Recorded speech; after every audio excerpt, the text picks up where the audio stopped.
எல்லைக்கே 2040ல உலகம் இவ்வளோ தூரத்துக்கு வளர்ந்தா, ஒரு ஆப்ப நம்பி தான் மக்கள் மனுஷங்கள நம்புவாங்கன்ற ஒரு நிலைமை வந்தா, வாழ்க்கை எவ்வளோ தூரத்துக்கு மாறும் அப்படின்ற ஒரு கற்பனை தான் எல்லைக்கே. ஸோ எனக்கு அந்த கற்பனை படமா பார்க்குறப்போ இம்பாக்ட்டா இருந்துச்சா? இல்ல ஏதாவது ஒரு சொதப்பல் அங்கங்க தென்பட்டுச்சா? ஸோ இந்த படம் என்ன சொல்ல வருது? ஸோ அத ஃபுல்லா தெரிஞ்சுக்க வீடியோ கடைசி வரைக்கும் பாருங்க. Love insurance company எல்ஐகே. இந்த படத்தோட கதை என்னன்னு பார்த்தீங்க அப்படின்னா, ஒரு காதல் தோல்வியால எப்படி இன்னைக்கு வந்து பொருட்கள் மேல, உயிர் மேலலாம் ஒரு இன்சூர் பண்ணிக்கிறோமோ, அந்த மாரி காதல் இன்சூர் பண்ணணும்னு ஆரம்பிக்கிற கம்பெனி தான் லவ் இன்சூரன்ஸ் கம்பெனி. ஸோ அந்த கம்பெனியோட ஆப்புக்கு ஒரு குரலா தான் நம்ம ஹீரோ வந்து வெளியில வராரு. ஸோ அவரு யாருன்னு பார்த்தீங்கன்னா, இந்த மாரி எந்த விதமான டெக்னாலஜி கேட்ஜெட்ஸ் மேலயும் விருப்பம் இல்லாம, ஒரு ஆர்கானிக்கா ஒரு தூய உலகத்துக்குள்ள வாழ்ந்துட்டு இருக்கிற ஸ்ரீமான் அவர்களின் மகன் தான். ஸோ அவர பொறுத்தவரைக்கும் அலைபேசின்றது வந்து ஒரு அட்ராசிட்டி. ஸோ அதெல்லாம் தவிர்க்கணும்னு நினைக்கிறவர். ஸோ அவங்க 2 வெவ்வேறு உலகத்துல இருந்து டிராவல் பண்ற ஒரு ஹீரோ தான் நம்ம ஆளு.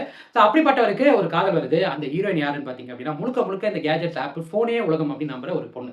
ஸோ ஃபோனே இல்லாம வாழ்ற ஒரு உலகத்திலிருந்து வர ஹீரோவும், ஃபோன் தான் உலகம் நம்பி வாழ்ற ஹீரோயினும் 2 பேரும் காதலிக்கிறாங்க. அந்த காதல் இனியதா இல்லையா? அதுக்கு வில்லனா எப்படி எம்.எஸ். சூர்யா வர்றாருன்றது தான் கான்செப்ட். ஸோ எனக்கு இந்த படத்துல ரொம்ப பிடிச்சதுன்னு பார்த்தீங்கன்னா, அந்த கான்செப்ட். அதாவது ஃபோனோட தாக்கம் அது அடிமைப்படுத்தினா என்ன அளவுக்கு போகும் அப்படின்னு ஒரு கற்பனையை அது கொண்டு வந்தது.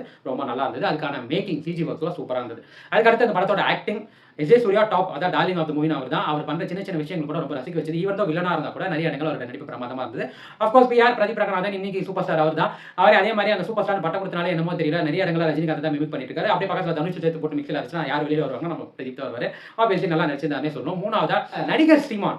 ஏன் எனக்கு என்னன்னா கேரக்டரா பார்க்குறப்ப நல்லா இருந்துங்க. ரொம்ப நல்லா நடிச்சிருக்காரு. ஒரு எமோஷனல் நல்லா பண்ணியிருக்காரு. அதெல்லாம் குறை கிடையாது. நிறைய இடங்கள்ல ஊன்னு நல்லா நம்ம வடிவேலு இதுல பண்ணும்போது நல்லா பண்ணியிருக்காரு. ஸோ நடிப்புன்னு வந்து அவரும் நல்லா பண்ணியிருக்காரு. ப்ளஸ் கேரக்டர் வைஸ் எல்லாருமே நல்லா பண்ணியிருந்தாங்க. யாரையும் குறை சொல்ல முடியல. யோகி பாபுவோட காமெடி அங்கங்க ஒர்க் அவுட் ஆயிருக்கும். பிரதீப்போட ஃப்ரெண்ட்ஸா வரவங்க, அண்ட் தென் எஸ்.ஜே. சூர்யாவோட வரவங்க எல்லாருமே நல்லா பண்ணியிருந்தாங்க.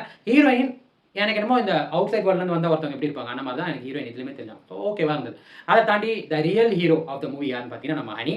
அவரோட பேக்ரவுண்ட் ஸ்கோரா இருக்கட்டும், சாங்ஸ் ஆல்ரெடி தீமா தீமாலாம் வேற லெவல். இது எப்போ வந்ததுன்னு கூட ஞாபகம் இல்ல. பட் அந்த பாட்டுன்றது அந்த படத்துக்கு ஒரு பெரிய ஐடென்டிட்டி.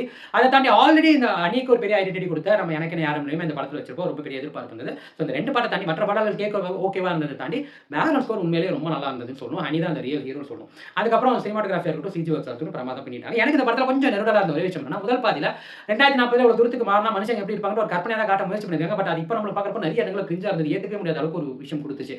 அத கொஞ்சம் தவிர்த்துக்கலாமோ அப்படின்னு ஒரு இது தோணுச்சு. 2வது இந்த படத்துல வந்துட்டு நிறைய இடங்கள்ல வந்துட்டு கைத்தட்டலுக்காக வசனங்கள் எழுதுனது நிறையது என்னால ஏத்துக்கவே முடியல. ஏன்னா ஒரு எக்ஸாம்பிள் சொல்லணும்னா, ஒரு இடத்துல டயலாக் வரும். அதாவது அஜித் பையனா விஜய் பையன் வந்து டைரக்ட் பண்ண படம் அப்படின்னா, அது லிட்டரலி அது கைத்தட்டுறதுக்கு தான். அது வேற எதுக்காகவுமே அந்த இடத்துல வைக்கணும்னு அவசியம் இல்ல. இந்த பிரச்சனைகள் நான் சொன்னத தாண்டி ஒரு படமா பார்க்குறப்போ எல்லைக்கு நல்ல படமா இல்லையா?